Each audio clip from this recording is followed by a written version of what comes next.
friends, and happy Monday. I am Dr. Lara Johnson, coming to you live from Boulder, Colorado, from Yellow Brick Physical Therapy. And I hope y'all are doing really well.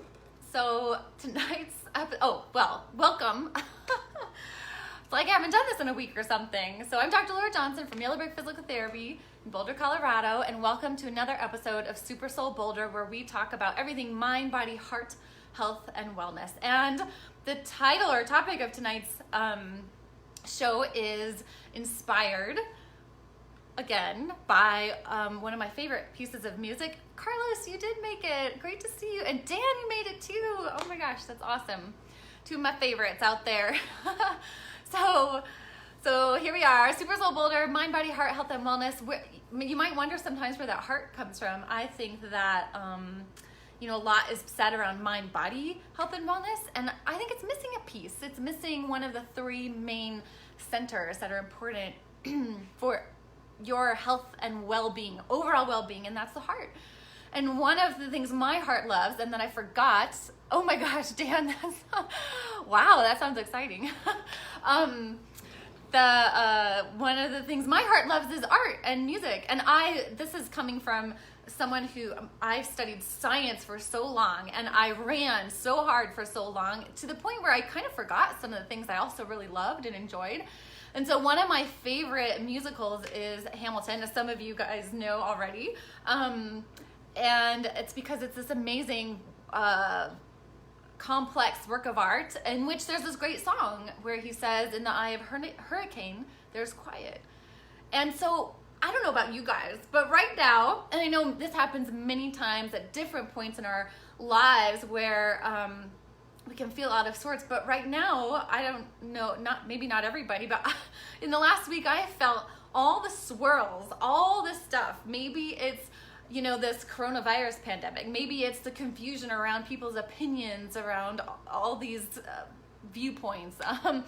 And maybe it's the fact that college students just moved back into town, and it feels like things are busier. There's more traffic. There's just more people out and about. And it almost feels like it almost feels like things are going back to normal, but there's a sense of things not being back to normal, right? So there's more traffic, there's more busy, there's more people around, and there's this kind of weird feeling around it not being, normal. There's the pandemic, and Colorado has a mandate to wear masks, and we're trying to be safe, and schools are going online, but some of them aren't. And anyway, it's just like a big thing, and there's a lot going on. And furthermore, at least here in Boulder, in Colorado, there are wildfires happening, and so there's a lot of particulates in the air, which, as some of you know, if you exercise and breathe that deeply, then that's harder on your system because there's a lot more of those smoke particulates in the air. So that is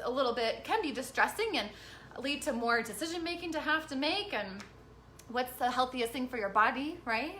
And so all these sorts, and I think I can feel it the more sensitive I've become to myself and maybe the world, or allowed that to happen instead of doing a lot of things that would maybe, for lack of a better word, numb me out, even including exercise and a lot of exercise. Hey, Jennifer.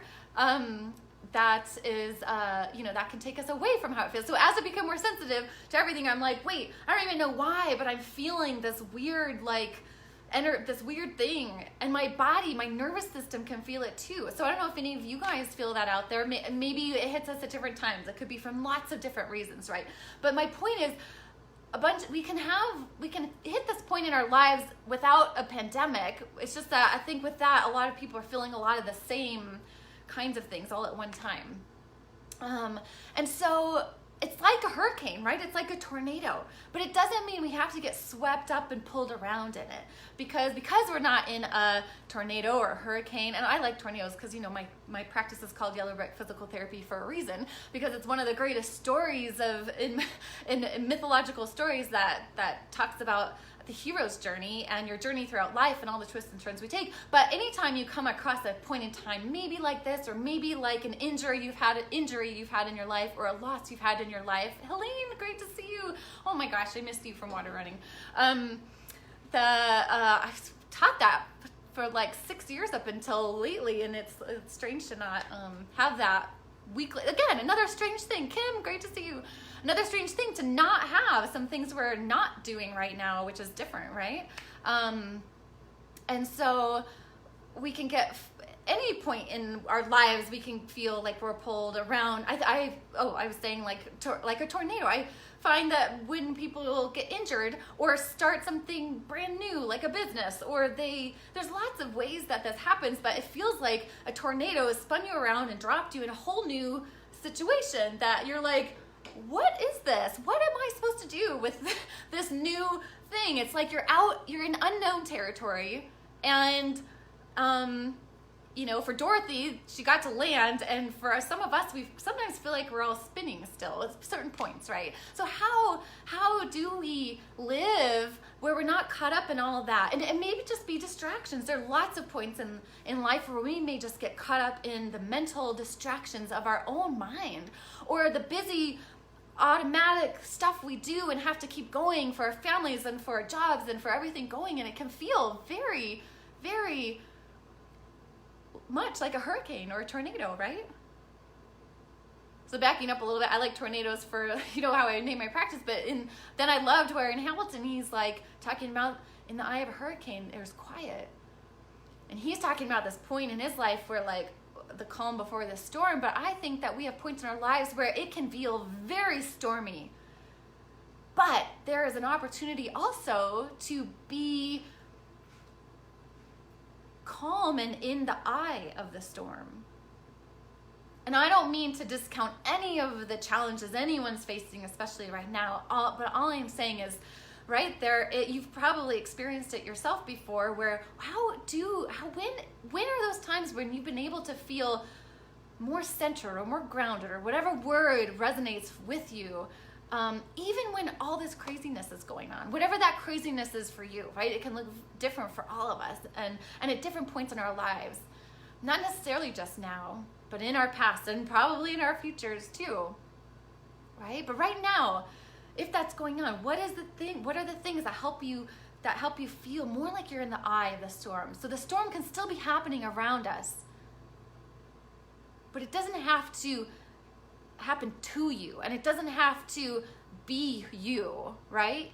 You don't have to go along with the discursiveness of the storm, or you don't have to go along with the discursiveness of your mind and what it tells you is going on or wrong about everything, or whatever that looks like. And you don't have to go along with the tornado of, oh my gosh, I have an injury and I don't know what to do about it, and it makes us tense too. So the other part of this that I want to talk about is what that does to our nervous systems. Or your nervous system has two major kind of branches, the sympathetic nervous system and the parasympathetic nervous system. And the sympathetic nervous system, as you probably know, is that fight or flight or freeze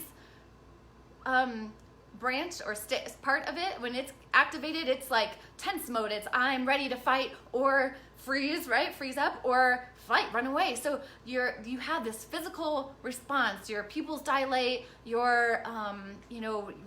There's more heat. There's more readiness. But that also brings tension.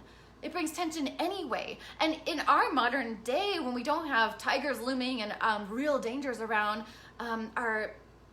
not that there aren't some real dangers, but there are some other dangers, like social dangers and feelings and emotions, and how are we speaking to someone, and how are we handling this, and how did this person speak to me, and all those, and this unknown, disease we're not sure about because the information is changing a lot.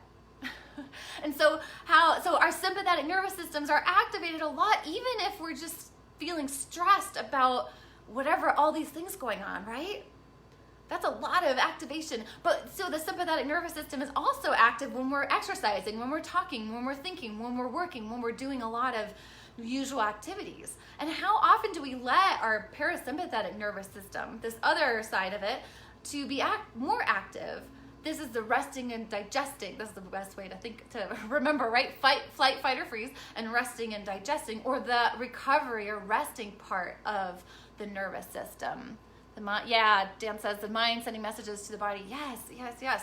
So, and oftentimes we can start with the body too. Remember what we talked about with power, posture, and having a powerful posture can make us feel a certain way. Well, having doing some things that help us feel more relaxed and centered or grounded or whatever word works for you the best is a helpful means for kind of bringing your mind back to your body. So anytime you bring your mind's awareness back to where your body is, you can be more present, right? Because the body is always in the present moment, and our minds tend to be caught up in what's going to happen in the future and plans and what has happened in the past and all the memories and what we make all of that mean. And when you bring yourself back into the awareness, into your body, whether there's lots of ways to do that, right? Your breath, meditation, self-body work, where you're really not just checking out and doing something, but you're really taking time to connect with how you're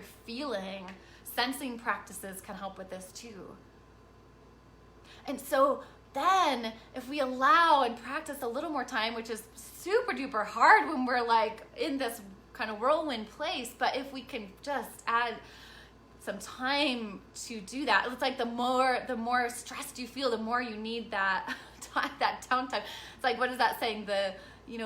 If you're on a normal day, meditate for an hour. If on a stressful day, meditate for 2 hours, something like that. But you get the idea. So we want to be able to practice and be able to calm ourselves even when all this storm is happening, right? Because then the way I see it right now is then can't we then move with that eye of the tornado? Can't we then move and be with the eye of the hurricane? And it's not like it's just passing through us and we get this calm moment and then it all goes. But what would it be like to be in that centered place? And yes, there's all this storm going on and you're aware of it and you're not ignoring it and you're not, dispassionate about it, or there's still compassion and there's still awareness, but you're able to be with yourself and not get caught up here. Right? So grounding, right? Ground to the ground. Feel your feet on the floor. Come down into where you feel your seat on the chair. Thanks, Jennifer. Yes, grad school storm. I'll have to see more of what you said later. Let me know if you have any questions or other comments. And so grounding, right? What does sometimes I was like, especially when I was younger, I was like, what does grounding mean? And there was a big part of me that did not want to slow down. I really liked how fast I was and how, not just in running, but in life, I really liked how I could do a lot of stuff. I really liked how I could be busy. But it had repercussions. I got injured a lot. I kept going even when it wasn't that healthy for me. I pushed through graduate programs, more than one, and marathon trained while doing that. And and I just say that because I get it. There was a time when I didn't even want to slow down or even consider what grounding was, but it's so healthy and helpful and balancing. Right? And in that way, we can prevent more injuries. We can prevent more,